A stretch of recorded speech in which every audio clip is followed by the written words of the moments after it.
లూకాసు వార్త 18వ అధ్యాయం 28 నుంచి 34 వరకు ఉన్న వాక్య భాగాన్ని ధ్యానిద్దాము. అప్పుడు పేతురు, ఇదిగో మేము సమస్తాన్ని విడిచిపెట్టి నిన్ను అనుసరించాం కదా అన్నాడు.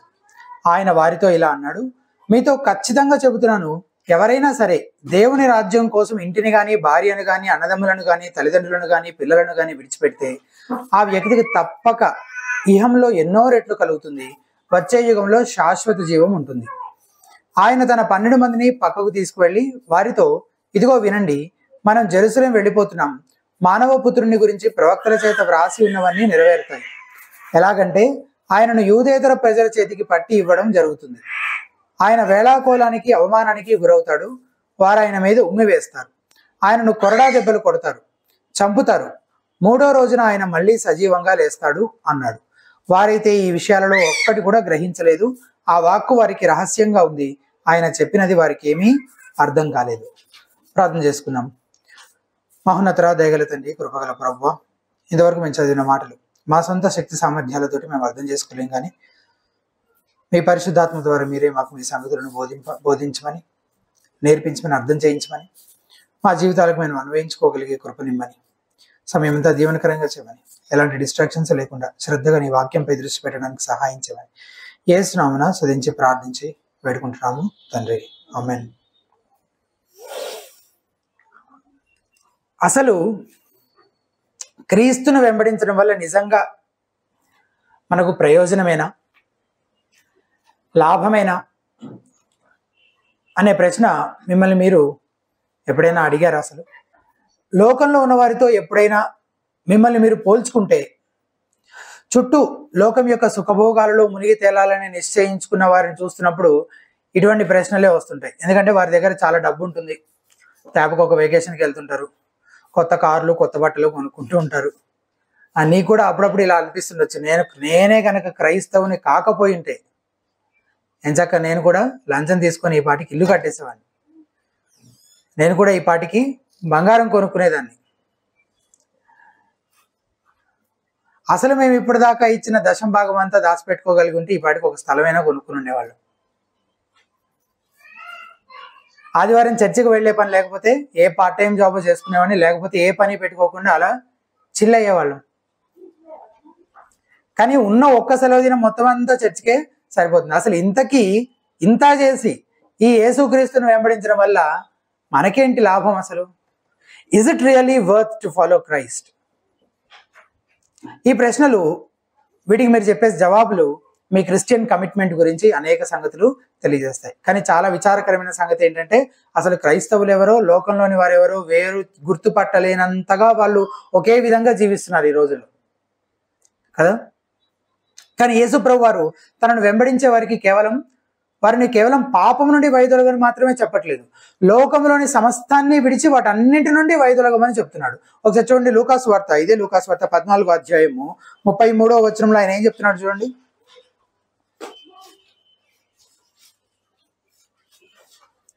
14వ అధ్యాయం 33వ వచనం. ఆ ప్రకారమే మీలో తనకు కలిగినదంతయు విడిచిపెట్టని వాడు, అంతయు అంటే ఏంటనేది మనం ఆలోచిద్దాం ఇంకా. కానీ ఆయన మాటలు చూడండి మీరు, ఎవరైన శిష్యులు అంటే ఎవరైతే తనకు కలిగినది అంతయు విడిచిపెడతారో వారే ఆయన శిష్యులు.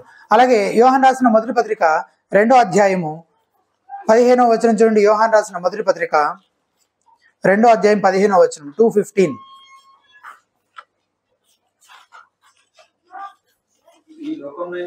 ఈ లోకమునైనను, ఒక్క నిమిషం, 2వ అధ్యాయము 15వ వచనం, ఈ లోకమునైనను లోకములో ఉన్న వాటినైనను ప్రేమింపకుడి, ఎవడైనను లోకమును ప్రేమించిన ఎడల తండ్రి ప్రేమ వానిలో నుండదు.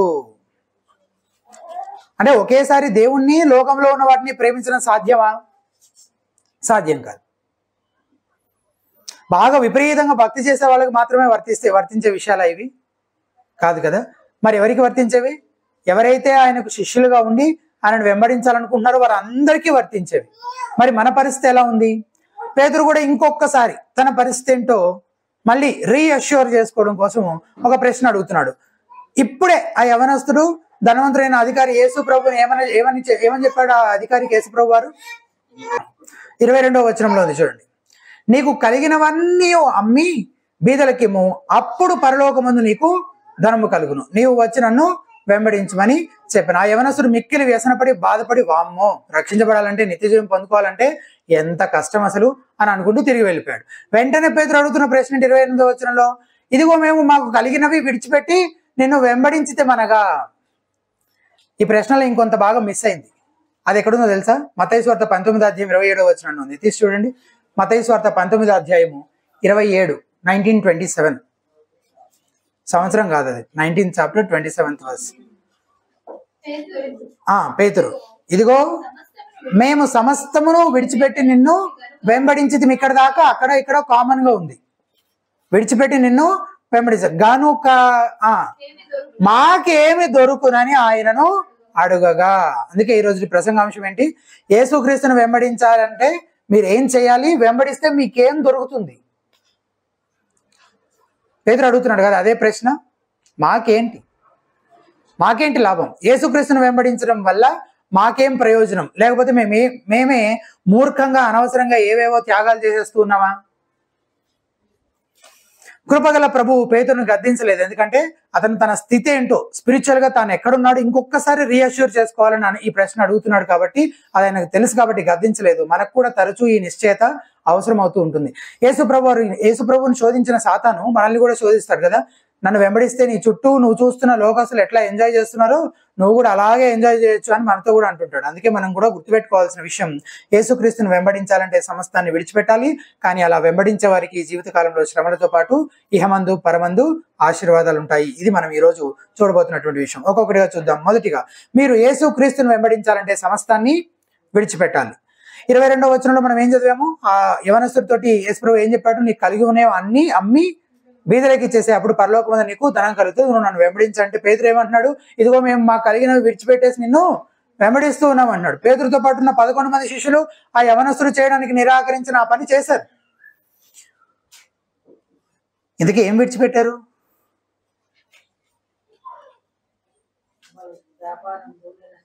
వ్యాపారాలను కదా, వాళ్ళ జీవనోపాధిని విడిచిపెట్టారు. ఇంకా ఆ మాట మాత్రం అనొద్దు దయచేసి. పేతురు కడమ శిష్యులు నిత్య జీవం పొందుకోవడం కోసం వాళ్ళ కుటుంబాలను విడిచిపెట్టేలేదు. కాంటెక్స్ట్ గుర్తుందా? యవనస్తుడు వచ్చి ఏమడిగాడు? నిత్య జీవం పొందుకోవాలంటే నేను ఏం చేయాలి అని అడిగాడు కదా. ఫర్ టైం బీయింగ్ కొంతకాలం మట్టుకే తమ కుటుంబాలకు కొంత దూరంగా ఉండొచ్చేమో కానీ, కొంతకాలం మట్టుకు అలా కుటుంబానికి దూరంగా ఉండొచ్చేమో కానీ, యేసుప్రభువు వారు పరిచర్య చేసిన కాలం అంతా దాదాపుగా కపెర్నహూం చుట్టుపక్కల ప్రాంతాల్లోనే ఉన్నట్టు మనం చూస్తాం. సో మధ్య మధ్యలో వాళ్ళ ఇంటికి వెళ్ళి ఇంటి దగ్గర కూడా అవసరమైనవన్నీ చూసుకొని మళ్ళీ వస్తూ ఇలాంటిది ఏదైనా చేసుండే అవకాశము ఉంది. మొత్తానికి ఇంకా యేసు ప్రభు రమ్మని చెప్పినప్పటి నుంచి ఇక అసలు మళ్ళీ ఇంటికే వెళ్ళలేదు అని అనుకోవడానికి ఎక్కడ ఆధారం ఏమీ లేదు. పైపెచ్చు అలా వెళ్తూ మధ్యలో పేతురు ఇంటికి వెళ్ళినట్టు వాళ్ళ అత్తను కూడా స్వస్థపరిచినట్టు చూస్తాం. పౌలు భక్తుడు కూడా ఏమంటాడు? వాళ్ళు మిషనరీ ప్రయాణాలు లేదంటే పరిచయ నిమిత్తం వెళ్తున్నప్పుడు భార్యలను వెంటబెట్టుకొని వెళ్ళారు అని కూడా పౌలు చెప్తాడు. కాబట్టి వాళ్ళు కుటుంబాలను మొత్తానికే వదిలేశారు అని అనడానికి మాకు ఎక్కడ ఆధారం లేదు అసలు అట్లా అనడానికి. కానీ సరే, కొంచెం ఎక్కువ కాలమే కుటుంబానికి దూరంగా ఉన్నారు అనుకున్నా అది చాలా స్పెషల్ కేసు. యేసు ప్రభువారు స్వయంగా శరీరధారిగా ఈ లోకంలో ఉన్నప్పుడు ఆయన కొంతకాలమే ఉంటాడు కాబట్టి ఈ లోపే వాళ్ళని బూదిగంతాల వరకు వెళ్ళి పరిచర్య చేసేలా, సువార్త వ్యాప్తి చెందించేలా వాళ్ళని తర్ఫీదు చేయడం కోసము ఆయన వారిని ప్రత్యేకించి పక్కకి తీసుకెళ్ళినట్టుగానే మనం చూడాలి తప్ప అది అందరి కోసం ఒక రూల్ లాగా మనం తీసుకోవడానికి వీల్లేదు. ఎందుకు? ఇప్పుడు యేసు ప్రభువును వెంబడించడం కోసం నేను కూడా కుటుంబాన్ని వదిలేస్తానన్న వాళ్ళు నాకు యేసు ప్రభు ఎక్కడున్నాడు చూపించాలి, అంతే కదా. వాళ్ళు విడిచిపెట్టారు అనేది, ఒకవేళ నేను విడిచిపెట్టారు అనేది నేను ఒప్పుకోవట్లేదు, అది వాళ్ళు కంటిన్యూస్ గా వాళ్ళ కుటుంబంతో కలిసి అప్పుడప్పుడు వెళ్ళి వస్తూ ఉండేవారు అనే దానికి ఆధారాలు ఎక్కువ ఉన్నాయి. లేకపోతే వెంట పెట్టుకొని వెళ్ళారనే దానికి ఆధారం ఉంది. కానీ ఫర్ ఇన్ కేస్ అనుకున్నప్పటికీ, అట్లా అనుకున్నా ఇప్పుడు వెంబడించాలనుకునే వారికి యేసు ప్రభు ఎక్కడున్నాడు? సో యాజ్ ఎ రూల్ ఖచ్చితంగా విడిచిపెట్టాల్సిందే కుటుంబాన్ని అనడానికి ఏమీ లేదు. మరి దేన్ని విడిచిపెట్టారు? ఖచ్చితంగా విడిచిపెట్టింది వాళ్ళ జీవనోపాధిని అయితే విడిచిపెట్టారు. ఇంకా చాలా విషయాలను విడిచిపెట్టారు. దీని గురించి ఇంకా మళ్ళీ కిందకి వెళ్ళకపోతే నేను చెప్తాను. ఇంకా చాలా విషయాలు మీతో పంచుకుంటాను. అయితే ప్రతి ఒక్కరూ ఇలాగే చెయ్యాలా అనే ప్రశ్న వస్తుంది. అంటే సమస్తాన్ని విడిచిపెట్టమని చెప్పాడు కదా, సమస్తాన్ని విడిచిపెట్టేయాలా? ప్రతి ఒక్కరూ తమకు కలిగినన్ని విడిచిపెట్టేయాల్సిందేనా? ఒకసారి ఊహించండి, అసలు ఈ క్రైటీరియా పెడితే ఎంతమంది నిజమైన క్రైస్తవులను తేల్తారంటారు? సమస్తాన్ని విడిచిపెట్టేసేయాలి. ఎంతమంది క్రైస్తవులు ఉంటారు? ఎస్సీ సర్టిఫికేటే వదులుకోలేని వాడు, లంచాలు మానలేని వాడు, మోసాలు చేయకుండా నిజాయితీగా సంపాదించలేని వారు, పేరు హోదా కోసం అన్యాచారాలను విసర్జించలేని వారు, క్రైస్తవ విలువలకు వ్యతిరేకంగా ఉన్న ఉద్యోగాన్ని విడిచిపెట్టలేని వాడు మొత్తం అంతా విడిచిపెట్టేసి క్రీస్తుని వెంబడిస్తాడా? ఇవన్నీ ఆలోచిస్తే అసలు ఎవరైనా ఉంటారా అని అనిపిస్తుంది. ఉంటారు. ప్రతి తరములోనూ ఆయన శేషం ఆయన ఖచ్చితంగా ఉంటుంది. కానీ మనం ఊహించిన దానికంటే చాలా తక్కువ మంది ఉంటారు. ఇంతకీ యేసు ప్రభువు మాటల భావం ఇదేనా? నిజంగానే మొత్తాన్ని విడిచిపెట్టేసేమంటున్నాడా? ఆయన మాటల అసలు భావం ఏంటి? కొంతమంది ఇలా చెప్పొచ్చు, విడిచిపెట్టే మనసు ఉండాలి కానీ నిజంగా విడిచిపెట్టనక్కర్లేదు. అబ్బా, కొంచెం కంఫర్టింగ్గా ఉంది. ఎందుకు? అప్పుడు అందరు ఏమని చెప్పచ్చు? నాకు కూడా విడిచిపెట్టే మనసు ఉంది, నాకు కూడా యేసు ప్రభు అంటే ప్రాణం, నా ప్రాణమైనా ఇచ్చేస్తాను నేను ఆయన కోసం. ఎంత ఇష్టమో నాకు అసలు యేసు ప్రభు అంటే. ఎందుకు? అది నిరూపించే అవసరం లేదు కదా, అది ఎక్కడ చూపించనక్కర్లేదు కదా. విల్లింగ్నెస్ ఉందా? కావాల్సినంత ఉంది. కానీ అది ఉంటే సరిపోతుందా? లేదు. ఎందుకంటే యేసు ప్రభుని నేను వెంబడించాలని తీర్మానించుకున్న వ్యక్తి యొక్క జీవితంలో చాలా పెనుమార్పు చోటు చేసుకుంటుంది.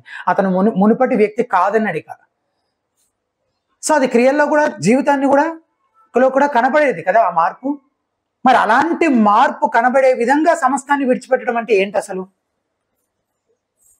దాన్ని ఎలా అర్థం చేసుకోవాలంటే కనీసం 2 విధాలుగా ఆ మాటలు మనం అర్థం చేసుకోవచ్చు. మొదటిది, క్రీస్తును వెంబడించడం కోసం సమస్తాన్ని విడిచిపెట్టడం అంటే నాకు దేవుడికి మధ్య అడ్డుగా ఉన్న ప్రతి పాపాన్ని విడిచిపెట్టడం. ఆ యవనస్తుడు ధనవంతుడైన అధికారి, అతనికి తన ధనమే తన దేవుడు, తన విలువైన ఆస్తులే తన విగ్రహం.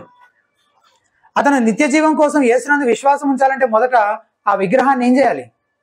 విసర్జించాలి. అలాగే యేసుక్రీస్తుకు చెందిన వారు అని చెప్పుకునే చాలా మందికి ఈ లోక సంబంధమైన వస్తువులు, విలాసాలే విగ్రహాలు. మనం వాటిని ఎంతో ఇష్టపడతాం. వాటిని పోగు చేసుకోవడానికి దాన్ని పోగు చేసుకోవడానికి మన జీవితాలను వెచ్చిస్తాం. పోగు చేసి ఎంత అంటే పోగు చేసినంత పెట్టుకోవడానికి కొత్తగా కొట్లు కట్టాలి, చిన్నవి తీసేసి పెద్దవి కట్టాలి. కానీ నిత్యత్వ కోణంలో చూస్తే అవి ఏమాత్రము విలువలేనివి. కొందరికి ఈ సమస్య ఉంటే ఇంకొందరికి మిగిలిన పాపపు భోగాలను పట్టుకుని వేలాడుతూ ఉన్నారు. ఒకసారి పౌలు భక్తుడు చెప్పిన మాటలు వినండి. గలతీయులకు రాసిన పత్రిక 5వ అధ్యాయం 19 నుంచి 21 వరకు ఉన్న వచనాలు ఒకసారి తీయండి. గలతీయులకు రాసిన పత్రిక 5వ అధ్యాయము 19 నుంచి 21 వరకు ఉన్న వచనాలు. 19వ వచనం నేను చదువుతున్నాను, చూడండి. గలతీ 5:19 గలతీ 5:19. శరీర కార్యములు స్పష్టమై ఉన్నవి. అవేవనగా జారత్వము, అపవిత్రత, కాముకత్వము, విగ్రహారాధన, అభిచారము, ద్వేషములు, కలహము, మత్సరములు, క్రోధములు, కక్షలు, భేదములు, విమతములు, అసూయలు, మత్తతలు, అల్లరితో కూడిన ఆటపాటలు మొదలైనవి. వీటిని గూర్చి నేను మునుపు చెప్పిన ప్రకారము ఇట్టి వాటిని చేయువారు, ఈ మాటలు జాగ్రత్తగా చూడండి, ఇట్టి వాటిని చేయువారు దేవుని రాజ్యమును స్వతంత్రించుకొనరని మీతో స్పష్టముగా చెప్పుచున్నాను. ఇట్టి వాటిని సంతోషంగా అలవాటుగా చేస్తూ ఉండేవారెవ్వరూ దేవుని రాజ్యములో కనిపించరు. మనం ఇంకా మన పాపాలను ఒప్పుకొని విడిచిపెట్టకుండా యేసుక్రీస్తుని వెంబడించలేము, నిత్య జీవాన్ని పొందుకోలేము. 2 పడవల మీద ప్రయాణము కుదరదు. మన సంపూర్ణ నిబద్ధత యేసుప్రభువు వారు కోరుకుంటున్నారు. A complete commitment, a total commitment. రెండవది, క్రీస్తును వెంబడించడం కోసం సమస్తాన్ని విడిచిపెట్టడం అంటే ఏంటి అంటే, నా జీవితంతో నేనేం చేయాలని దేవుడు కోరుకుంటున్నాడో అది చేయడానికి నన్ను నేను సమర్పించుకోవడం. నా జీవితంతో నేనేం చేయాలని దేవుడు కోరుకుంటున్నాడో అది చేయడానికి నన్ను నేను సమర్పించుకోవడం. అది మాత్రమే చేయడానికి నన్ను నేను సమర్పించుకోవడం. అంటే నేనేమై ఉన్నానో, నేనేమేం కలిగి ఉన్నానో అదంతా ఒక సింహాసనం అనుకుంటే, దానిపైన యేసుక్రీస్తును ప్రభువుగా ఆసీనుడయ్యేలా చేయడం. నేను కాలేజీలో ఉన్నప్పుడు యేసు ప్రభు నా సొంత రక్షకుడుగా ప్రభువుగా అంగీకరించాను. నేను దేవుడి గురించి తెలుసుకుంటున్న కొద్దీ అర్థం చేసుకున్న ఒక విషయం ఏంటంటే, ఒకవేళ దేవుడు నిజంగా నన్ను ప్రేమిస్తుంటే, నాకేది మేలో ఆయనకి తెలుసు కాబట్టి, అప్పుడు నేను చేయదగిన ఒకే ఒక్క తెలివైన పని ఏంటంటే, సంపూర్ణంగా ఆయన చిత్తాన్ని చేయడం కోసం ఆయనకే నన్ను నేను సమర్పించుకోవడం. అండ్ దేవుని కృపను బట్టి నేను అదే చేస్తూ రావడానికి చాలా విషయాలు దేవుడు సహాయం చేస్తూ వచ్చాను. డిగ్రీ చదువుతున్నప్పుడు దేవుడు ఎప్పుడు పెట్టాడో తెలియదు, నా హృదయంలో ఆయన సంఘం పట్ల ప్రేమ పెరుగుతూ వచ్చింది, పరిచర్య పట్ల ఇష్టం, ఆసక్తి అంతకంతకు ఎక్కువ అవుతూ వచ్చాయి.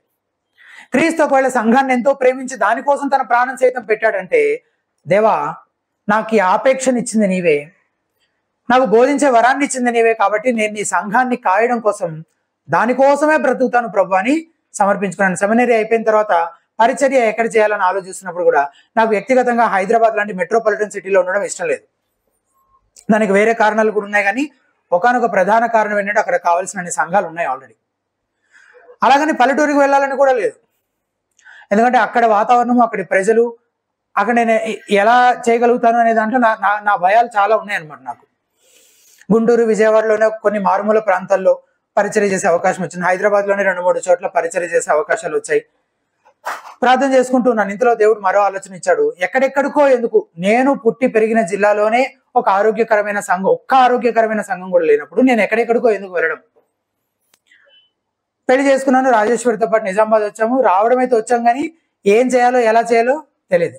మళ్ళీ ప్రార్థన చేసుకుంటూ ఉన్నాం. ఇందులో రుద్రూరులో ఒక పరిచర్య అవకాశం వచ్చింది, కానీ ఆల్రెడీ నా భయాలు నాకు ఉన్నాయి కదా, అవన్నీ ఆలోచిస్తూ అవన్నీ మైండ్లో ఉన్నాయి. ఇంకా ప్రార్థన చేసుకుంటున్నాం, దేవా ఒకవేళ మేము పల్లెటూరులో పరిచర్య చేయడమే నీ చిత్తమైతే,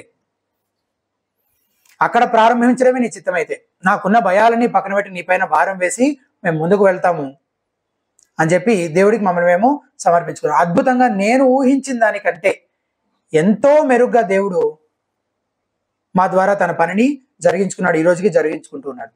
ఆయన రాజ్యాన్ని మొదట వెతకడం అంటే, నా జీవితంలో నేను ఏం చెయ్యాలని దేవుడు కోరుకుంటున్నాడో అది చేయడానికి, అది మాత్రమే చేయడానికి నన్ను నేను సమర్పించుకోవడం. యెహోవాను బట్టి సంతోషించు, ఆయన నీ హృదయవాంఛలను తీర్చును. కీర్తన 37 కీర్తన 4వ వచనం ఏంటది? యెహోవాను బట్టి సంతోషించుము. ఇది ఇంపార్టెంట్ యాక్చువల్లీ. ఆయన నీ హృదయవాంఛలను తీర్చును అనేది మోర్ కంఫర్టింగ్ ప్రామిస్. కానీ మొదట మనం చేయాల్సింది ఏంటి? యెహోవా యందు సంతోషించాలి. ఎట్లా సంతోషిస్తావు?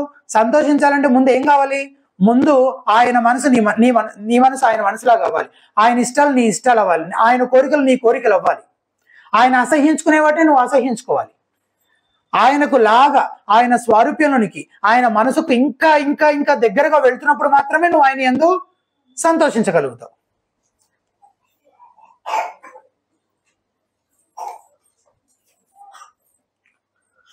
ఆయన యందు, యెహోవా యందే సంతోషిస్తూ ఉంటే ఆయన మనలో తన చిత్తానుసారమైన వాంఛలను పుట్టిస్తాడు, మన వాంఛలను తన వాంఛలకు తగిన విధంగా మార్చుతూ ఉంటాడు. మీకు అర్థమైందా? యెహోవా యందు సంతోషిస్తూ ఉంటే మనము, ఆయన ఏం చేస్తాడు? మనలో ఆయన చిత్తానుసారమైన వాంఛలను పుట్టిస్తాడు. ఆయన చిత్తానుసారమైన వాంఛలను ఆయన పుట్టించాడు కాబట్టి ఆయన ఖచ్చితంగా నెరవేరుస్తాడు కదా. మనలో ఆల్రెడీ కొన్ని ఉన్నాయి, వాటిని ఏం చేస్తాడు? వాక్యం చదువుతున్న కొద్దీ తన చిత్తానుసారమైన వాంఛలకు అనుగుణంగా వాటిని కూడా మారుస్తాడు. అప్పుడు కూడా ఏం జరుగుతుంది? మళ్ళీ వాటిని ఆయన నెరవేరుస్తాడు, అవి వాగ్దానం ఖచ్చితంగా నెరవేరుతుంది. సో మనం ఆయన ఎందుకు సంతోషిస్తున్నామా అనేది చూడాలి. ఒకవేళ ఆయన సంతోషించే వారమైతే అప్పుడు నీ హృదయవాంఛలు ఖచ్చితంగా ఆయన తీరుస్తాడు. అండ్ ఇంకొక విషయం ఏంటంటే, ఇలా ఆయన మన హృదయవాంఛలను తీరుస్తాడు కాబట్టే ఒక విశ్వాసి జీవితం ఎల్లప్పుడూ సంతృప్తికరంగా ఉంటుంది. అందుకు మేమే సాక్షులం. మీరు కూడా ఆయన పని చేయడానికి, అసలు మీ జీవితం పట్ల దేవుని ఉద్దేశం, ఆయన చిత్తం ఏమైందో అది మాత్రమే చేయడానికి మిమ్మల్ని మీరు సంపూర్ణంగా సమర్పించుకోండి. మీ జీవితాలు కూడా ఎంతో సంతృప్తికరంగా ఉంటాయి. ఇక్కడ మరో విషయం చెప్పాలి, ఇక్కడే ఆగాలి. ఇందాక పేతురుది అక్కడ వదిలేశాను కదా, ఆ విషయం అన్నమాట. అది మళ్ళీ కంటిన్యూ చేస్తున్నాను. 29వ వచనం 30వ వచనంలో ఏమున్నాయి ఒకసారి చూడండి. ఒక నిమిషం, 28 నుంచి చూద్దాం ఒకసారి. 28 నుంచి ఒకసారి మళ్ళీ మీరు లూకాసు వార్త దగ్గరకు వచ్చేయండి అందరూ. లూకాసు వార్త 18వ అధ్యాయము పేతురు ఏమంటున్నాడు? మాకు కలిగినవన్నీ విడిచిపెట్టి నిన్ను వెంబడిస్తున్నాం. దేవుని రాజ్యము నిమిత్తమై ఇంటినైనను భార్యనైనను అన్నదమ్ములనైనను తల్లిదండ్రులైనను పిల్లలైనను విడిచిపెట్టిన వాడెవడును ఇహమందు చాలా రెట్లను పరమందు నిత్య జీవనం పొందకపోవడం నిశ్చయముగా మీతో చెప్పుచున్నాను వారితో అనేను. ఈ మాటలు మీరు ఇప్పుడు దాకా చాలా చోట్ల చాలా రకాలుగా వినుండొచ్చు. ఈ మాటలను ఆధారం చేసుకునే అండ్ చాలా మంది కుటుంబాలను విడిచిపెట్టేసి పరిచర్యకి సువార్త ప్రకటించడానికి వెళ్ళిపోవడానికి కూడా ఈ మాటల్ని తీసుకుంటూ ఉంటారు. మీకు అర్థమైంది, ఇందులో భార్యని పిల్లల్ని ప్రస్తావన కూడా ఉంది. మీరు అది నోటీస్ చేస్తుంటారు కదా. కానీ ఆలోచించండి ఒకసారి నాతో పాటు, ఈ మాటలను అట్లనే అర్థం చేసుకోవాలా? చెప్పండి, మీరేం చెప్తారు? ఇప్పుడు భార్యని పిల్లల్ని విడిచిపెట్టాలంటారు. అక్కడ సమర్పించుకుంటే అది ఉందా అసలు? కానీ చాలా మిస్ఇంటర్ప్రిట్ చేస్తారు ఈ వర్స్ ని. కానీ ఈ వచనాన్ని చాలా తప్పుగా అర్థం చేసుకున్నారు. దాన్ని సరిగ్గా అర్థం చేసుకోవడం చాలా ప్రాముఖ్యము. మొదటి మనం గమనించాల్సిన విషయం ఏంటంటే, పేతురు గురించి ఈ మాటలు చెప్పట్లేదు. పేతురు అపోస్తలుల గురించి చెప్పట్లేదు. అక్కడ ఉన్న మాట ఏంటి ఒకసారి చూడండి. విడిచిపెట్టిన వాడెవడును అన్నాడు. కానీ అవునవును మీరు మీ భార్యని పిల్లల్ని విడిచిపెట్టి వచ్చారు కాబట్టి అని అంటున్నాడా? అట్లా అనట్లేదు. మీకు అర్థమైందా? మాట్లాడుతుంది పేతురే అయినా పేతురు గురించి కాదు స్పెసిఫిక్ గా ఈ స్టేట్మెంట్స్ చేస్తుంది. పేతురు భార్యని పిల్లల్ని విడిచిపెట్టి వచ్చేసాడు అనే దాని గురించి మాట్లాడట్లేదు. పేతురు మేము సమస్తాన్ని విడిచిపెట్టి వచ్చామంటే పేతురు భావంలో ఏం విడిచిపెట్టి వచ్చాడో అది వేరు. కానీ అసలంటూ ఇలా ఏదైనా విడిచిపెట్టి వచ్చిన వాడికి ఎట్లాంటి ఆశీర్వాదాలు వస్తాయి అని ఒక జనరల్ టీచింగ్ యేసు ప్రభు చేస్తున్నాడు. ఓకే, అది ముందు పేతురుకి సంబంధించింది కాదు, అది క్లియర్ చేయండి, పక్కన పెట్టండి. తర్వాత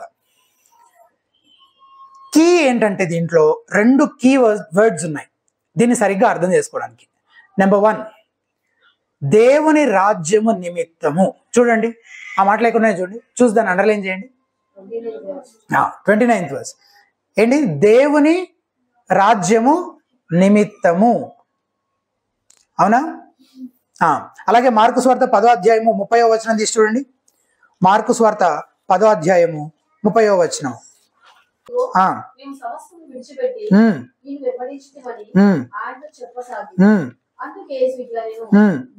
నా నిమిత్తము, తర్వాత సువార్త నిమిత్తము, అండర్లైన్. నా నిమిత్తము, సువార్త నిమిత్తము. ఓకే, దేవుని రాజ్యం నిమిత్తము, నా నిమిత్తము, సువార్త నిమిత్తము, వీటన్నింటినీ విడిచిపెట్టిన వాడెవడో వాడు ఆశీర్వదించబడతాడు అని చెప్తున్నారు కదా. ఇప్పుడు దీన్ని ఎట్లా అర్థం చేసుకోవాలి? ఒక సెట్ ఆఫ్ కీవర్డ్స్ ఏంటో చెప్పాను నేను ఇప్పుడు దాకా. నా నిమిత్తము, దేవుని రాజ్యం నిమిత్తము, సువార్త నిమిత్తం అనే కీవర్డ్స్ చెప్పాను. మళ్ళా సువార్త నిమిత్తం అంటే మీరు అందరూ ఏమంటారు? సువార్త ప్రకటించడానికి, పరిచర్య చేయడానికి అని అంటారు. అంటారా? అంటారు. మీరు అలాగే విన్నారు కాబట్టి అలాగే అంటారు, అలాగే నేర్చుకున్నారు కాబట్టి. కానీ అసలు సందర్భం ఏంటి? సందర్భం ఏంటి? ఆ ధనవంతుడు వచ్చి ఏమడిగాడు? నిత్య జీవం పొందుకోవాలంటే నేను ఏం చేయాలి అని అడిగాడు. అంటే నిత్య జీవాన్ని పొందుకునే క్రమంలో ఆయన యందు విశ్వాసం ఉంచాల్సిన పరిస్థితి వచ్చినప్పుడు యేసుక్రీస్తా లోకమా అంటే లోకాన్ని విడిచిపెట్టి యేసుక్రీస్తుని వెంబడించు, యేసుక్రీస్తా పాపమా అంటే పాపాన్ని విడిచిపెట్టి యేసుక్రీస్తుని వెంబడించు, యేసుక్రీస్తా లేకపోతే నీ కుటుంబమా కుటుంబాన్ని విడిచిపెట్టి యేసుక్రీస్తుని వెంబడించు, యేసుక్రీస్తా నీ ప్రాణమా ప్రాణాన్ని పోగొట్టుకుని నువ్వు యేసుక్రీస్తుని వెంబడించు. నువ్వు యేసుక్రీస్తును వెంబడించే క్రమంలో నీకు ఎదురయ్యే శ్రమ, శోధన, ఆయన యందు విశ్వాసం ఉంచి ఆయనను ప్రకటిస్తున్నప్పుడు, ఆయన కొరకు నువ్వు జీవిస్తున్నప్పుడు ఏదైనా ప్రతి పరిస్థితుల్లో నువ్వు సమస్తాన్ని విడిచిపెట్టైనా సరే క్రీస్తునే వెంబడించాలి. అది దాని భావం. అంతేకాని రక్షించబడిన తరువాత పరిచర్యకు పోవడానికి ఆలోచించేటప్పుడు కుటుంబాన్ని విడిచిపెట్టి వెళ్ళమని కాదు. అది రక్షణ పొందడానికి, నిత్య జీవం పొందుకోవడానికి నేనేం చేయాలని అడిగాడు ఆ యవనస్తుడు. దానికి సమాధానం ఇది. అసలు ఈ కాంటెక్స్ట్ అంతా రక్షణ గురించి అయితే మనం ఏం చేసాం? ఆ పరిచర్య గురించి అప్లై చేస్తున్నాం అనమాట. ఎస్పెషల్లీ ఆ మార్కు 10:30లో సువార్త నిమిత్తము అంటే ఏంటి? సువార్తను నమ్మడానికి. మీకు అర్థమైందా? అది పరిచర్య కాంటెక్స్ట్ కాదు. ఇది ఒక వ్యక్తి రక్షణ పొందుకోవడం కొరకు ఇప్పుడు నేనే బెస్ట్ ఎగ్జాంపుల్. మా నాన్న ఒకవేళ నువ్వు నేను చెప్పినట్టు వినకుండా నువ్వు ఖచ్చితంగా ఈ బైబిల్ పట్టుకొని ఈ మతంలో నువ్వు చేరతానంటే నా ఇంట్లో ఉండడానికి వెళ్ళదు, నువ్వు వెళ్ళిపోవాల్సిందే అన్నాడు. ఇప్పుడు నేను ఇల్లు విడిచిపెట్టి వచ్చేసానా రాలేదా? వచ్చేసాను. ఆ విడిచిపెట్టడం గురించి చెప్తున్నాడు ఇక్కడ. అది గుర్తుపెట్టుకోండి దయచేసి. సందర్భంలో నా నిమిత్తము, దేవుని రాజ్యం నిమిత్తము, సువార్త నిమిత్తము. అయితే ఇదంతా ఏ సందర్భంలో? నిత్య జీవాన్ని పొందుకోవడం కోసం. ఆ కాంటెక్స్ట్ లో శ్రమలు ఎదురైనా దేన్నైనా విడిచిపెట్టి ఆయనను మాత్రమే వెంబడించడానికి తీర్మానించుకునేవాడే ఆయనకు శిష్యుడు, అటువంటి వాడే ఆయనకు పాత్రుడు. కానీ ఈ విషయాన్ని చాలా మంది తప్పుగా అర్థం చేసుకున్నారు. మీకు తెలుసా, కొంతమంది మిషనరీలు, పాస్టర్లు క్రీస్తును వెంబడించడం కోసం కుటుంబాలను విడిచిపెట్టేశారు. మరి వారి సంగతి ఏంటి? David Livingstone, C T Studd, Bob Pierce లాంటి గొప్ప భక్తులు తమ భార్య పిల్లలను విడిచి స్వార్థ ప్రకటించడానికి వెళ్ళిపోయారు. పియర్స్ అనే భక్తుడు అన్నాడు, అతను దేవునితో ఒక అగ్రిమెంట్ చేసుకున్నాడు. దేవా, నేను విదేశాల్లో ఉన్న నిస్సహాయ గొర్రెలను వాళ్ళని చూసుకుంటాను, వాళ్ళ కోసం నేను పరిచర్య చేయడానికి వెళ్తాను, నేను విడిచి వచ్చిన నా కుటుంబాన్ని చూసుకో ప్రభు అని ఒక అగ్రిమెంట్ చేసుకున్నాడంట. కానీ విచారకరమైన సంగతి ఏంటంటే సార్, ఆయన పెద్ద కూతురు సూసైడ్ చేసుకొని చనిపోయింది. అతను కుటుంబాన్ని పట్టించుకునే కారణంగా అతని భార్య పిల్లలు విపరీతమైన మానసిక రుగ్మతలకు గురయ్యారట. ఇంకా దారుణమైన విషయం చెప్పాలా, ఇలా కుటుంబాలను విడిచిపెట్టి వెళ్ళిపోయిన తర్వాత చాలా మంది మిషనరీల భార్యలు, పాస్టర్ల భార్యలు వేశ్యావృత్తిలోకి వెళ్ళారంట.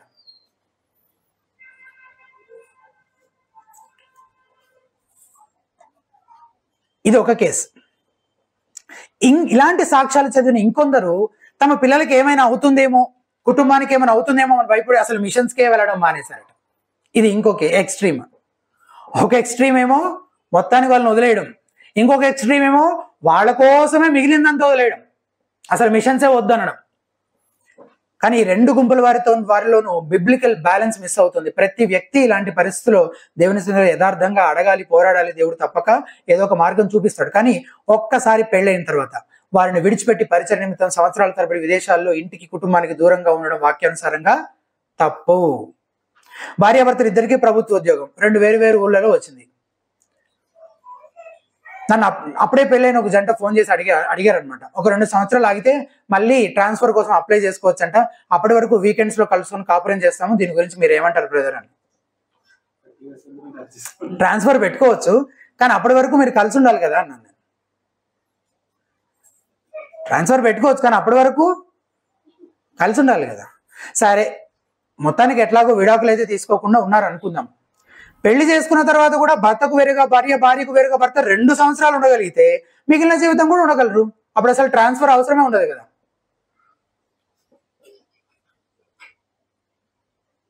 అస్సలు వాక్యానుసారము కాదు. అవసరమైతే ఒకళ్ళు ఉద్యోగము మానుకోవాల్సిందే.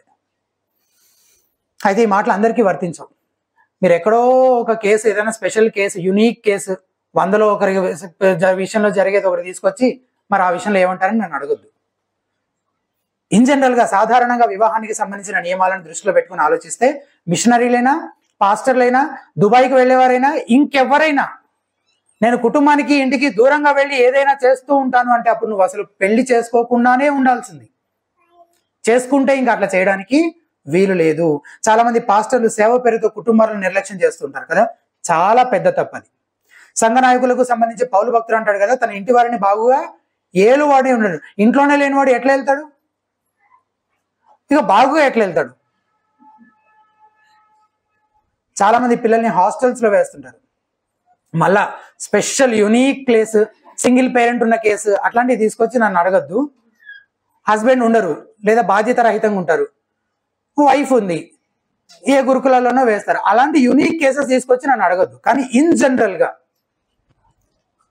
వీళ్ళు ఉద్యోగాలు చేసుకోవడం కోసమో,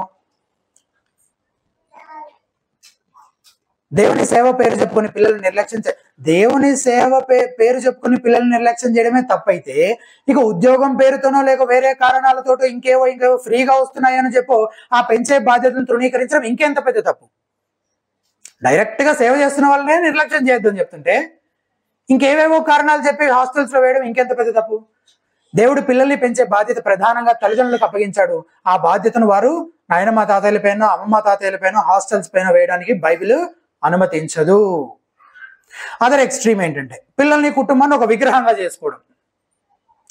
ఆర్థికంగా బాగా స్థిరపడడమే జీవిత లక్ష్యంగా ఉండాలని చెప్తూ పిల్లల్ని పెంచిన, లేక పిల్లలు మిషనరీలుగా దూర ప్రాంతాలకు వెళ్ళిపోతే మీకు దూరం అయిపోతారు కాబట్టి అటువంటి విషయాలు పిల్లలకు చెప్పకుండా పెంచిన, మీరు లోకానుసారంగా స్వార్థపూరిత తల్లిదండ్రులే.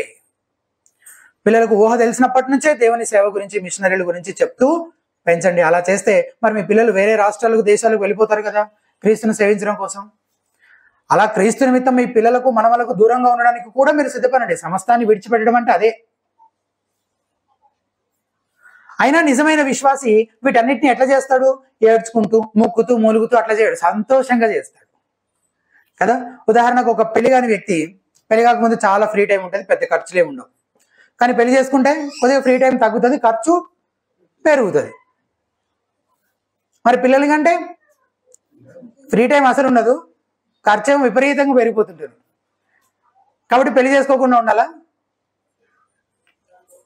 కాదు కదా. భార్య లేదా భర్త మరియు పిల్లలు అనే బాంధవ్యాలతో పోల్చుకుంటే ఆ ఫ్రీ టైము, ఖర్చు లెక్కలోనికి రావు. అలాగే ఒక విశ్వాసి క్రీస్తును వెంబడించే క్రమంలో తాను విడిచిపెట్టే విషయాలు కూడా పెద్ద త్యాగాలుగా అనిపించవు సరికదా. అతను ఎల్లప్పుడూ సంతోషంతో, ఆనందంతో క్రీస్తుని సేవిస్తాడు. ఆ శాంతి సమాధానాలతో పోలిస్తే ఈ లోక సంబంధమైన ఎనదగినవి కావు. ఇది మొదటిగా ఈరోజు మనం చూసిన విషయం. సమస్తాన్ని విడిచిపెట్టడం అంటే ఏంటి? రెండవది, మీరు యేసుక్రీస్తును వెంబడిస్తే ఇహమందు మరియు పరమందు ఏం చేయబడతారు? ఆశీర్వదించబడతారు. మనం ఈ ఆశీర్వాదాల కోసమే క్రీస్తును వెంబడిస్తున్నామా?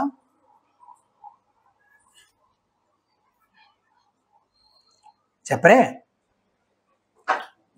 ఆశీర్వాదాల కోసమే క్రీస్తును వెంబడిస్తున్నామా?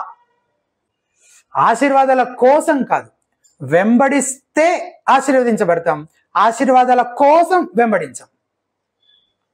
చూడండి ఒకసారి, మనం ఈ ఆశీర్వాదాల కోసం క్రీస్తును వెంబడించట్లేదు. మనం ఆయన ఏమై ఉన్నాడో అది తెలుసుకుని ఆయన వెంబడిస్తున్నాం. కానీ కృపగల ప్రభు తన ప్రియులకు అనుగ్రహించబోయే వాటిని తెలియజేయడం ద్వారా మనల్ని ప్రోత్సాహపరుస్తున్నాడు అంతే. 29-30 వచనాలు చూడండి. ఆయన దేవుని రాజ్యం నిమిత్తమై ఇంటినైనను, భార్యనైనను, అన్నదమ్ములనైనను, తల్లిదండ్రులనైనను, పిల్లలనైనను విడిచిపెట్టిన వాడెవడును ఇహమందు చాలా రెట్లను, పరమందు నిత్య జీవమును పొందకపోవడం నిశ్చయముగా మీతో చెప్పుచున్నానని వారితో అనెను. ఇహమందు ఎన్ని రెట్లంట? చాలా రెట్లు. చాలా రెట్లు అనే మాటకి మార్క్ ఇంకొక పదం వాడారు. ఒకసారి చూడండి. మార్కు సువార్త 10వ అధ్యాయం 29వ వచనము, 30వ వచనంలో ఉంది ఆ మాట. 10:30. ఇప్పుడు ఇహమందు, ఈ మాట గుర్తుపెట్టుకోండి, హింసలతో పాటు నూరంతలుగా. చాలు. ఇక్కడ ఏమన్నాడు? చాలా రెట్లు అన్నాడు. మార్కులో ఏం చదువుతున్నాము? నూరంతలు. ఎవరైనా ఏదైనా వ్యాపారంలో 100% లాభం అంటే ఎగిరికి అంతేస్తాం కదా. మరి 100 times అంటే ఎంత పర్సెంటేజ్ తెలుసా మీకు? 10,000%. 10,000% అంటే బుద్ధున్న వాళ్ళు ఎవరైనా ఈ ఆఫర్ కాదంటారా? కాదన్న వాళ్ళు బుద్ధి లేని వాళ్ళే. ఇక మీరు క్రీస్తుని వెంబడించడం కోసం మీ ఇంటిని విడిచిపెట్టాల్సి వస్తే దేవుడు ప్రపంచవ్యాప్తంగా నిన్ను చేర్చుకునే అనేక కుటుంబాలను నీకు అనుగ్రహిస్తాడు. నువ్వు ఒకవేళ అన్నదమ్ములను, అక్కచెల్లెలను విడిచిపెట్టాల్సి వస్తే ఆయన అనేక మంది సహోదరులను నీకు అనుగ్రహిస్తాడు. నువ్వు ప్రభు పని కోసం త్యాగపూరితంగా ఇస్తే, విడిచిపెడితే, అప్పుడు ప్రభు నీకు కావలసినవన్నీ నీకు అనుగ్రహిస్తాడు. అడుగు వాటికంటే, ఊహించు వాటికంటే అత్యధికంగా నీకు అనుగ్రహిస్తాడు. మీరు ఆయన రాజ్యమును నీతిని మొదలు వెతుకుడి, అప్పుడు అవన్నీ మీకు అనుగ్రహించును. ఏవన్నీ?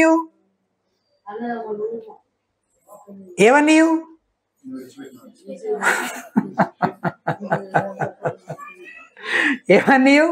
ఆయన మీకు ఇవ్వాలనుకున్నవన్నీ, మీకు అవసరమైనవన్నీ.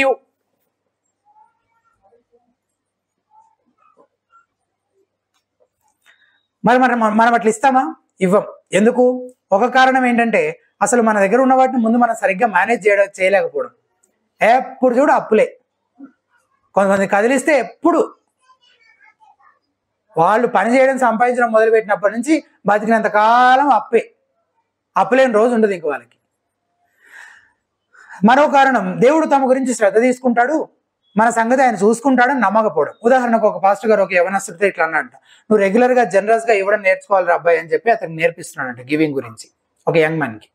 ఆ యవనస్తుడు నిరాకరించాడంట. తన ఖర్చుల విషయంలో తాను భయపడుతున్నాను, నాకు అవి ఉన్నాయి, అవి కట్టాలి, ఇవి కట్టాలని పెద్ద లిస్ట్ చెప్తే అప్పుడు ఆ పాస్టర్ గారు అన్నారంట, సరే ఒక పని చేద్దాం, నువ్వు ఎంతైతే దేవునికి ఇవ్వాలనుకుంటున్నావో చెప్పు, అంత నీ ఖర్చుల కోసం నేను దాన్ని భర్తీ చేస్తాను, నేను ఇస్తాను దాన్ని అని చెప్పాడు. అందుకు ఆ యవనస్తుడు చాలాసేపు ఆలోచించి సరే పాస్టర్ గారు అన్నాడు. ఇక్కడ ఇచ్చేయి మళ్ళీ పాస్టర్ ఇస్తారు కదా, ఇప్పుడు ఇటు 100 ఇచ్చాను అనుకో నేను దేవుడికి, పాస్టర్ 100 భర్తీ చేస్తాడు కాబట్టి సరే అని ఒప్పుకున్నాడు. అప్పుడు ఆ పాస్టర్ గారు అన్నారంట, పెద్ద బ్యాంక్ బ్యాలెన్స్ ఆస్తులు ఆదాయం లేని నావంటే ఒక పేద పాస్టర్ని నమ్ముతున్నావు, కానీ ఆ మాత్రం నమ్మకం ఈ సమస్త విశ్వాన్ని సృష్టించిన వారిపైన ఉంచలేకపోతున్నావు చూడు నువ్వు.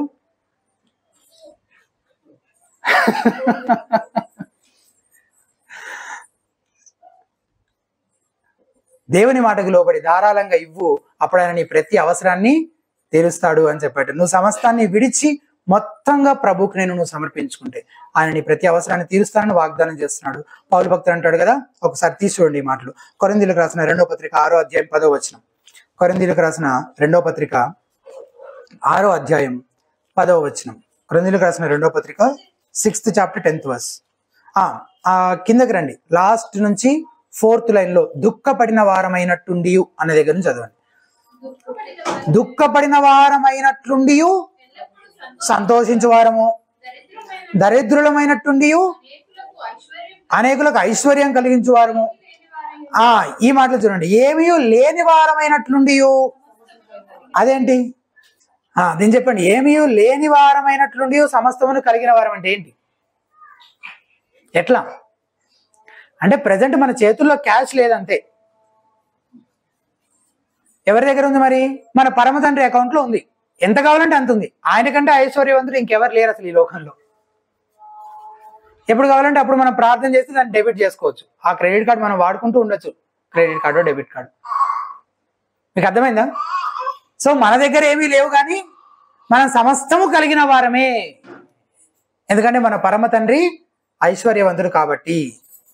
ఇది ఇహమందు. ఇహమందు మనం ఏం పొందుకుంటాం, ఎట్లా ఆశీర్వదించబడతాం. రెండవది పరమందు. పరమందు నిత్య జీవమును పొందకపోవడం నిశ్చయముగా మీతో చెప్పుచున్నానని యేసుప్రభువారు అన్నారు కదా. ఇది కేవలం యుగయుగములు ఆయనతో పాటు జీవించడం మాత్రమేనా ఈ ఆశీర్వాదం? మహిమాయుక్తమైన దేవుని సన్నిధిలో జీవించడం, ఆయన దూతలతో పరిశుద్ధులతో కూడా కలిసి ఉండడం, పాపమే లేని శ్రమే లేని స్థితిలో ఉండడము. ఖచ్చితంగా పరలోకం ఎట్లా ఉంటుందో మనకు తెలియదు, కానీ దేవుడు అక్కడ బంగారు వీధులు ఉంటాయి, రత్నాలతో వెలగలరాలతో నిర్మించబడిన పట్టణాలు ఉంటాయి, జీవనది పారుతూ ఉంటుంది. ఇటువంటివన్నీ చెప్పడాన్ని బట్టి నువ్వు ఊహించిన దానికంటే ఎన్నో రెట్లు గొప్పగా అది ఉండబోతుందని మాత్రం మనకి అర్థమవుతుంది. కానీ ఈ ఆశీర్వాదాలు ఎవరికి?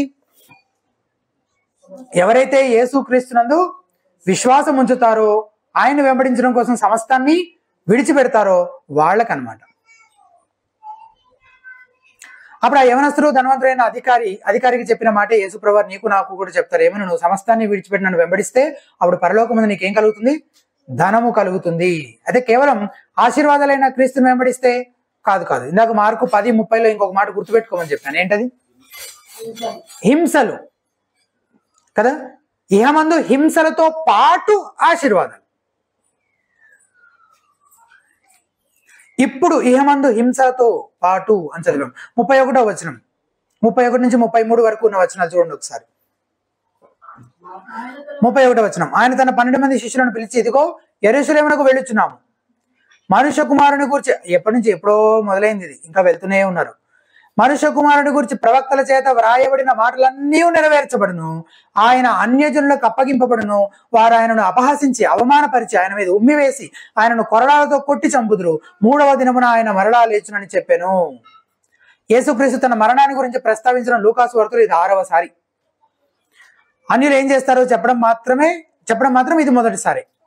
అన్యుల చేత ఏం చేయబడతాడు ఆయన అని. ఒకవేళ వారు క్రీస్తుతోనే అలా వ్యవహరిస్తే, ఆయనను వెంబడించే ఆయన శిష్యులైన మనతోటి ఇంకెట్లా వ్యవహరిస్తారు? యోహాను సువార్త 15వ అధ్యాయం 20వ వచనం చూడండి ఒకసారి. యోహాను సువార్త 15వ అధ్యాయం 20వ వచనం.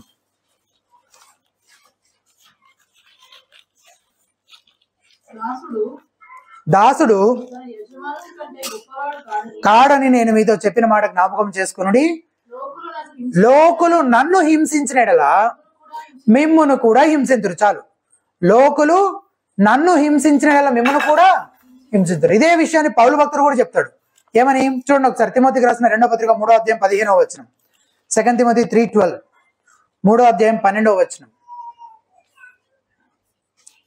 తిమోతికి రాసిన 2వ పత్రిక 3వ అధ్యాయం 12వ వచనం. 3:12. క్రీస్తు యేసునందు సద్భక్తితో బ్రతుకను ఉద్దేశించు వారందరూ హింస పొందుదురు. ఎవరు హింస పొందరు? అట్లా ఉద్దేశించని వాళ్ళు. అంతేనా? క్రీస్తు యేసునందు సద్భక్తితో బ్రతుకను ఉద్దేశించిన వాళ్ళందరూ ఏం పొందుతారు? హింస పొందుతారు. ఒకవేళ నేను హింసించబడట్లేదని నువ్వు అంటే అప్పుడు నువ్వు బహుశా అలా సద్భక్తితో ఆయన యందు బ్రతకడానికి ఉద్దేశించుకోవట్లేదేమో. ఇది ఇహమందు ఆశీర్వాదాలతో పాటు శిష్యులందరూ ఖచ్చితంగా హింసించబడతారు, శ్రమ పడతారు అని చాలా స్పష్టంగా యేసుప్రభువు చెప్పిన మాటలు. 34వ వచనంలో వారి ఈ మాటలలో ఒక్కటైనను గ్రహింపలేదు. ఈ సంగతి వారికి మరుగు చేయబడిన కనుక ఆయన చెప్పిన సంగతులు వారికి బోధపడలేదు. ఏంటంటే ఆ మాటలు అర్థమైనాయి వాళ్ళకి. ఆయన ఏం చెప్పాడు ఇప్పుడు దాకా? అర్థం కాలేదంటే ఏంటి? అసలు ఆ మాటలే అర్థం కాలేదనా, లేదంటే దాని వెనకాల ఉన్న ఆయన భావం ఏంటో అర్థం కాలేదనా? భావం ఆయన ఏం చెప్పాలనుకున్నాడో అర్థం కాలేదు. చెప్తున్న మాటలు అర్థమైనాయి. కారణం ఏమై ఉండొచ్చు? ఒక విధంగా ఒక కారణం ఆల్రెడీ ఇక్కడ చెప్పారు. ఏంటది? దేవుడే వాటిని వారికి మరుగుపరిచాడు. ఎందుకు? దేవుడి సార్వభౌమ జ్ఞానం ప్రకారం ఎవరు ఎప్పుడు ఎటువంటి సంగతులు హ్యాండిల్ చేయగలుగుతారో ఆయనకి తెలుసు. కాబట్టి ఇప్పుడే ఆయన వారికి వాటిని బయలుపరచకుండా మరుగుపరిచాడు అనమాట. కానీ శిష్యుల కోణం నుంచి కూడా ఆలోచిస్తే వారి అంచనాలకు వ్యతిరేకంగా యేసుప్రభువు మాటలు ఉన్నాయి. వాళ్ళు ఏమనుకుంటున్నారు? ఒక రాజకీయ నాయకుడిగా వస్తాడు మెస్సియా, ఒక రాజ్యాన్ని స్థాపిస్తాడు, రోమా బానిసత్వం నుంచి మమ్మల్ని విడిపిస్తాడని వాళ్ళు అనుకుంటుంటే ఈయనేమో నేను అనేక శ్రమలు అనుభవించి చనిపోతానని ఏం చెప్తున్నాడు?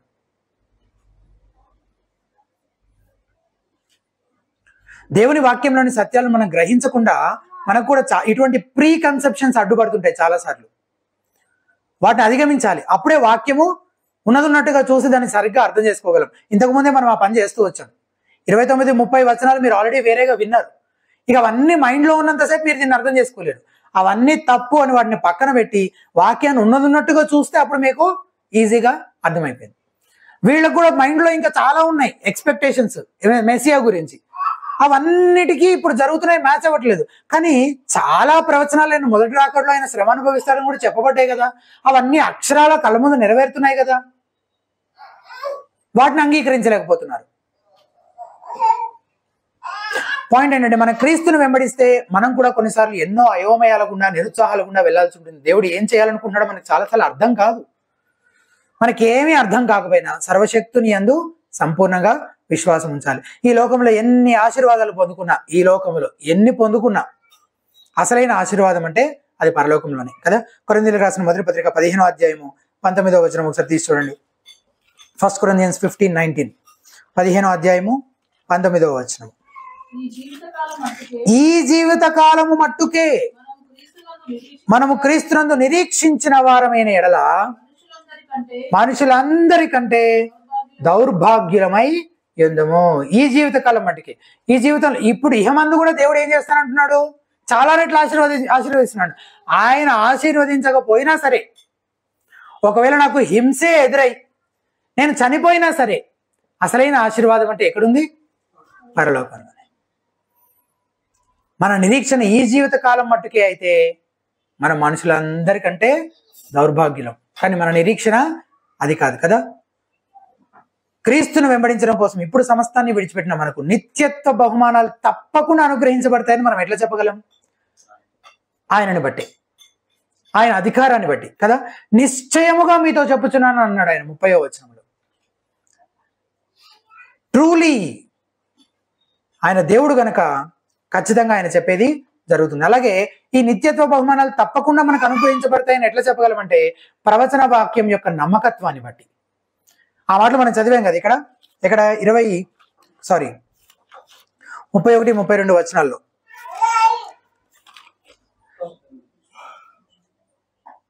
ఆ 31వ వచనం సగం నుంచి, మనుష్య కుమారుని గూర్చి ప్రవక్తల చేత వ్రాయబడిన మాటలన్నీ నెరవేర్చబడింది కదా. ఇంకొకటి, యేసుక్రీస్తుని చంపింది ఎవరు? దుష్టులు. కానీ దాని గురించి ఏం చెప్పబడింది? అపోస్తల కార్యాల గ్రంథం 2వ అధ్యాయం 23వ వచనంలో తీసి చూడండి, ఆయన చంపిన వాళ్ళేమో ఆయన పైన కోపముతోని, ద్వేషముతోని, పగతోని చంపారు. కానీ వాళ్ళు ఎట్లా అప్పగించబడ్డారు, యేసుప్రభువు ఎలా అప్పగించబడ్డారని 2:23 చెప్పబడింది. యాక్ట్స్ 2:23 దేవుడు నిశ్చయించిన సంకల్పమును ఆయన భవిష్యత్ జ్ఞానమును అనుసరించి అప్పగించబడ్డారు. యేసుక్రీస్తు మరణం గురించి దేవుని వాక్యం ముందుగానే ప్రవచించింది, సరిగ్గా అలాగే జరిగింది.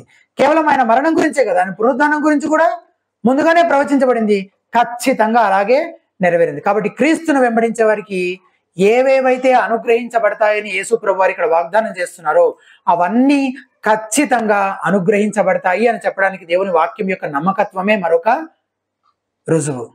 మరి నీ పరిస్థితి ఏంటి? యేసుక్రీస్తును వెంబడిస్తున్నానని చెప్పుకుంటున్న నువ్వు నిజంగా ఆయనను వెంబడిస్తున్నావా, లేక నిన్ను నువ్వు మోసం చేసుకుంటున్నావా? దేవుని యందు నమ్మకం ఉంచుతున్నావా, లేక నిన్ను నువ్వు నమ్ముకుంటున్నావా? నీ ఆస్తిపాస్తులను నమ్ముకుంటున్నావా? ఒక కాలు లోకంలోనూ ఇంకో కాలు క్రీస్తు వైపు వేద్దామని ప్రయత్నిస్తున్నావా, లేక యేసును వెంబడించడం కోసం సమస్తాన్ని విడిచిపెడుతున్నావా? విడిచిపెట్టావా? విడిచిపెడుతూ ఉన్నావా? ఒకవేళ అలా ఎవరైనా చేస్తే వారికి ఈ జీవిత కాలంలో ఆశీర్వాదాలు, హింసలు అనుగ్రహించబడతాయి, అలాగే పరమందు నిత్య జీవము అనుగ్రహించబడుతుంది. నమ్మండి, క్రీస్తును వెంబడించడం కోసం మీరు విడిచిపెట్టిన వాటి విషయంలో మీరు ఎప్పటికీ రిగ్రెట్ అవ్వరు. You will never regret. ప్రార్థన చేసుకుందాం. దయచేసి తలలో ఉంచి నాతో పాటు ప్రార్థనలో ఏకీభవించండి. ఇంతవరకు మనం వింటూ వచ్చిన విషయాలు, యేసు క్రీస్తును వెంబడించాలంటే సమస్తాన్ని విడిచిపెట్టాలి. సమస్తాన్ని విడిచిపెట్టమంటే పరిచర్య చేయడం కోసం కుటుంబాన్ని విడిచిపెట్టడం కాదు, నిత్య జీవాన్ని పొందుకోవడం కోసం. యేసు క్రీస్తా నీ పాప సంబంధమైన కోరికలు, అలవాట్లు నీ పాపమేనా అంటే యేసుక్రీస్తే. యేసుక్రీస్తా ఈ లోకములో నీకు అత్యంత ప్రియమైనవా అంటే యేసుక్రీస్తే. యేసుక్రీస్తా లేకపోతే నీ కుటుంబమా అంటే యేసుక్రీస్తే. యేసుక్రీస్తా నీ ప్రాణమా అంటే యేసుక్రీస్తే. యేసుక్రీస్తును వెంబడించడం కోసం, నిత్య జీవాన్ని పొందుకోవడం కోసం సమస్తాన్ని విడిచిపెట్టిన వాడే ఆయనకు పాత్రుడు. అలా నువ్వు సమస్తాన్ని విడిచిపెట్టి ఆయనను వెంబడిస్తున్నావా?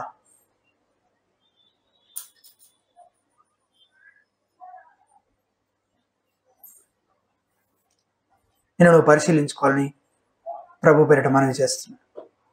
ఒకవేళ ఇంతకాలము నువ్వు ఇంకా పాప సంబంధమైన వాటిలో, నీకు ఇష్టమైన ఈ లోక సంబంధమైన వాటిలోనే మునిగి తేలుతూ అందులోనే జీవిస్తూ ఉంటే దయచేసి పశ్చాత్తాపడి వాటిని విడిచి యేసునొద్దకు రమ్మని, మారు మనసు, నిత్య జీవం పొందమని ప్రభు పేరిట ప్రేమతో బ్రతిమాలుతూ ఉన్నాను. ఒకవేళ నువ్వు అలా సమస్తాన్ని విడిచి యేసును వెంబడించడానికి తీర్మానించుకున్న వ్యక్తివే అయితే గతంలో నీకు ఈ లోకములో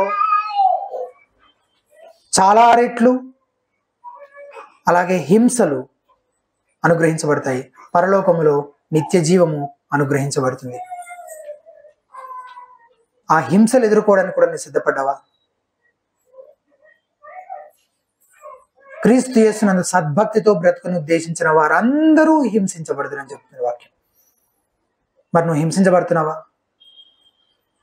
శ్రమలు అనుభవిస్తూ ఉన్నావా? ఒకవేళ కాదంటే, అటువంటివి నా జీవితంలో లేవు అని అంటున్నట్లయితే బహుశా నువ్వు ఆయన యందు సద్భక్తితో బ్రతకడానికి ఇంకా ఉద్దేశించుకోలేదేమో.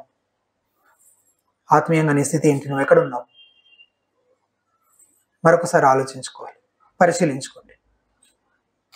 అలాగే ఒక విశ్వాసికి ఎంతో ప్రోత్సాహాన్ని ఇచ్చే మాట, పరలోకములో మనము నిత్యము ఆయనతో పాటు ఉంటాము అనేది ఎంత గొప్ప భాగ్యం.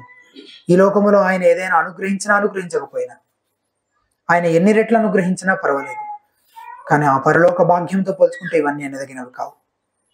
దేవానికి స్తోత్రం, నీకు వందనాలు ప్రభువా అని ఆయన స్తుతిద్దాం. సంపూర్ణంగా ఆయన నీ జీవితంతో నువ్వేం చేయాలని ఆయన చిత్తమైనదో దానిని మాత్రమే చేయడానికి మరి నూతనంగా, మరి తాజాగా మనమందరము మన జీవితాలను ఆయనకు సమర్పించుకుందాం. సంతృప్తికరమైన నిత్య శాంతిని, సంతోషాన్ని ఇచ్చే ఆ రక్షణను, నిత్య జీవాన్ని పొందుకున్న వారమే నిత్యత్వం వరకు ప్రభువును స్తుతిస్తూ ముందుకు కొనసాగుదాం. ప్రార్థన చేసుకుందాం.